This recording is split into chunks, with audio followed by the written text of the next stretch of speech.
में हमने एक सूचना दी थी जी मान जो संभल और बहराइच के संदर्भ में है। जी मेरा आपसे आग्रह है कि सारे नियमों को शिथिल करके प्राथमिकता से इसको आप स्वीकार कर लें और इस पर चर्चा करा दें।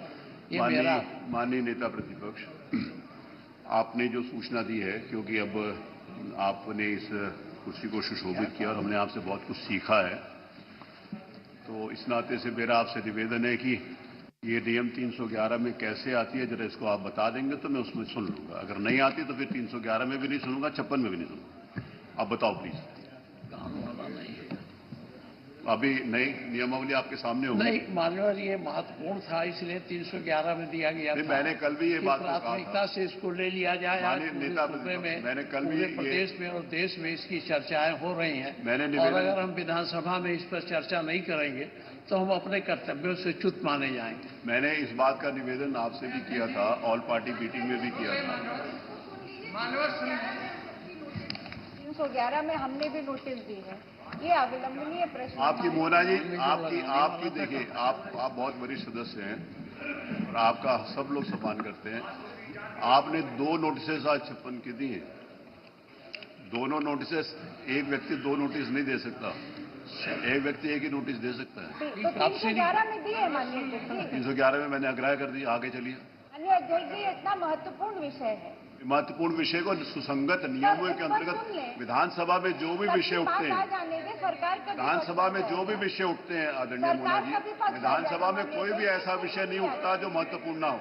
विधानसभा के पास ना तो इतना समय है कि हम फालतू विषय को उठाएं। सारे जो भी माननीय सदस्य यहाँ पर अपने विषय को लेकर आते हैं, सबके लिए सारे विषय महत्वपूर्ण होते हैं।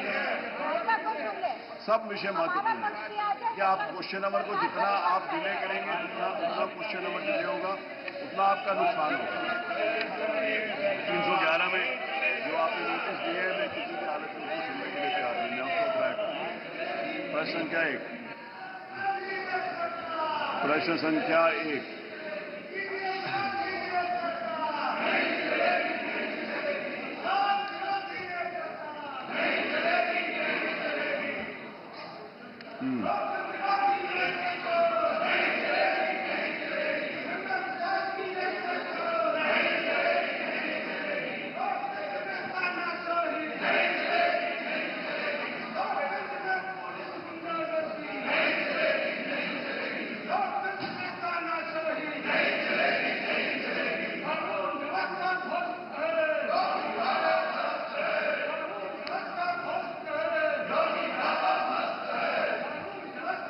ये नहीं, आप लोग चलिए प्लीज, आप लोग अपनी सीट पर।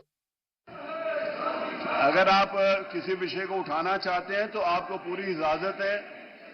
कल भी ऑल पार्टी मीटिंग में भी माननीय मुख्यमंत्री जी ने इस बात को कह दिया था कि हम उस विषय को उठाने की आपको इजाजत है। मैं उसको इजाजत दूंगा आपको। माननीय अध्यक्ष जी, आप अपनी कुर्सी पर चलिए, मैं आपको सुनूंगा। ये सरकार जिस दिन से आई है उसकी 2 ही प्राथमिकता है प्रारंभ से, रूल ऑफ लॉ, कानून का शासन, और विकास का पहिया तेजी से घूमे, जन सामान्य की भावनाओं का आदर करे। इस सरकार ने रूल ऑफ लॉ में कीर्तिमान स्थापित किया है, कीर्तिमान स्थापित किया है माननीय।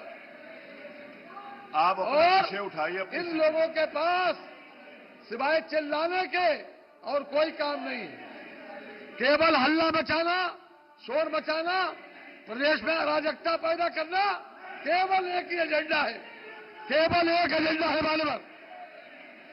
श्री समरपाल जी हैं? श्री समरपाल,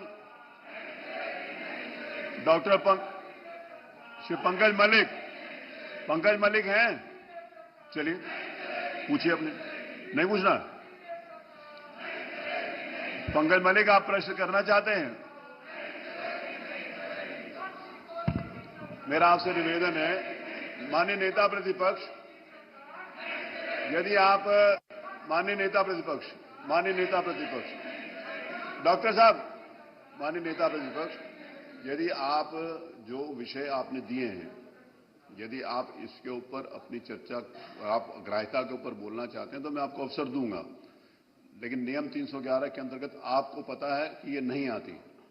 आपको पता है, इसलिए आपका नाम इसलिए कह रहा हूं क्योंकि आपने इस कुर्सी को सुशोभित किया। इन सबसे ज्यादा जानकारी और मेरे से भी ज्यादा जानकारी आपको होगी। एक से विषय ये नहीं है, महत्व का विषय है, तो सुसंगत नियमों के अंतर्गत मैं उसको सुनने के लिए तैयार हूं। मैं वो विषय नहीं है, उसको उठाने के लिए आपको अवसर दूंगा, मौका आने दीजिए, आप नियम के अंतर्गत दीजिए। विषय सारे महत्वपूर्ण है, कोई भी विषय ऐसा नहीं है प्रदेश की जनता, चाहे वो शिक्षा से संबंधित हो, चाहे चिकित्सा से संबंधित हो, चाहे विकास से संबंधित हो, चाहे कृषि से संबंधित हो, चाहे सिंचाई से, चाहे लॉ एंड ऑर्डर से संबंधित हो, सारे विषय महत्वपूर्ण है। आपको मौका अवसर दूंगा, सुसंगत नियमों के अंतर्गत उसको सुनेंगे। मैं आपको विश्वास दिलाता हूं, आप अपनी स्फूर्ति पर चलिए। चर्चा नहीं होगी, हम तो ग्राह्यता पे सुनूंगा, चर्चा कहां से हो रही है। माननीय रविकांत जी, आप बहुत सीनियर मेंबर हैं, आपसे निवेदन है।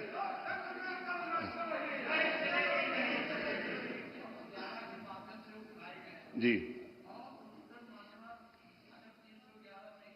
लोकतंत्र को खतरे में कर रही है और विपक्षी नेताओं को और जनता को झूठे केसों में फंसा रही है, प्रताड़ित कर रही है। ऐसी सरकार कभी भी लोकतंत्र में कोई उम्मीद नहीं कर सकता था।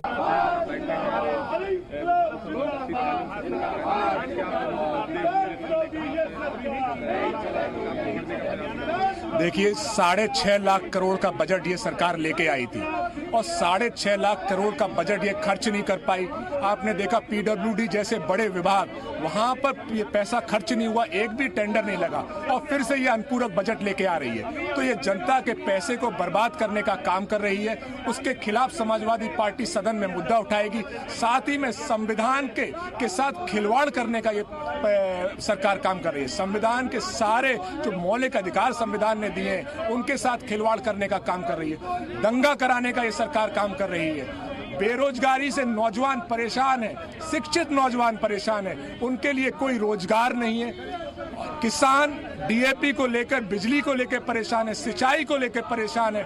डीएपी के लिए लगातार किसान लाइन लगाता रहा, उसमें डंडे पड़ते रहे, डीएपी उसे ब्लैक में खरीदनी पड़ी। तो ये सब मुद्दे हैं, हर मुद्दे पे ये सरकार फेल हुई है और पीडीए से घबराकर ये सरकार अब प्रदेश और देश को कम्युनल मुद्दे की तरफ ढेलना चाहती है।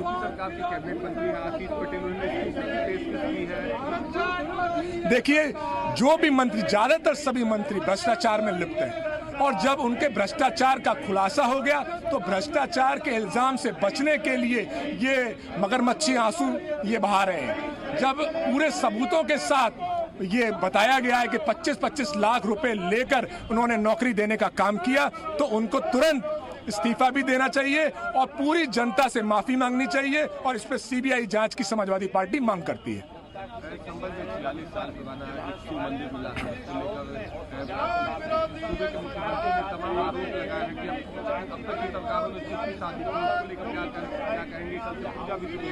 देखिए, हमारे देश में, हमारी देश की खूबसूरती है, यहाँ पे हर धर्म, हर समाज के लोग बहुत ही सालों से आराम से शांतिपूर्वक रहते हुए आए हैं।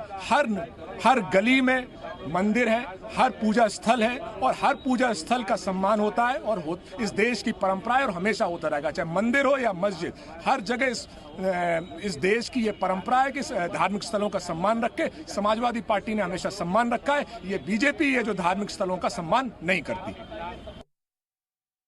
10 मिनट हो गए, 10-11 मिनट हो गए, बहुत हो गया। अब इससे ज्यादा मैं अवसर नहीं दे सकता।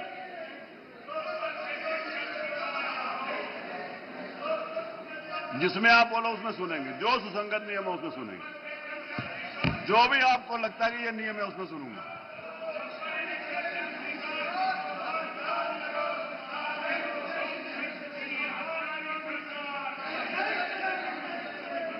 चलिए, प्रश्न संख्या 1। अब मैं प्रश्न लेना शुरू कर रहा हूं।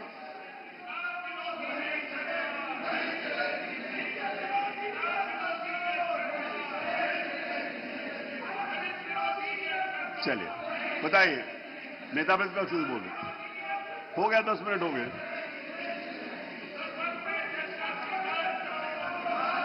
अभी चर्चा नहीं, आप पहले ग्राह्यता पर बोलो। मोना जी बोलिए, मोना जी आप बोलो, आप अपनी सीट पर हैं, बोलिए। नेता प्रतिपक्ष, माननीय नेता प्रतिपक्ष, मैं आपको आखिरी अवसर दे रहा हूं। आखिरी अवसर है, आप अपनी सीट पर चलें। जो भी सुसंगत नियम है जिसमें नेता प्रतिपक्ष कहेंगे मैं उसको सुन लूंगा, चलिए। जिसमें वो कहेंगे उसको सुन लूंगा, चलिए। बोल तो दिया जिसमें सुनेंगे। आप इसका मतलब आप सुनाना नहीं चाहते, आप चर्चा नहीं करना चाहते।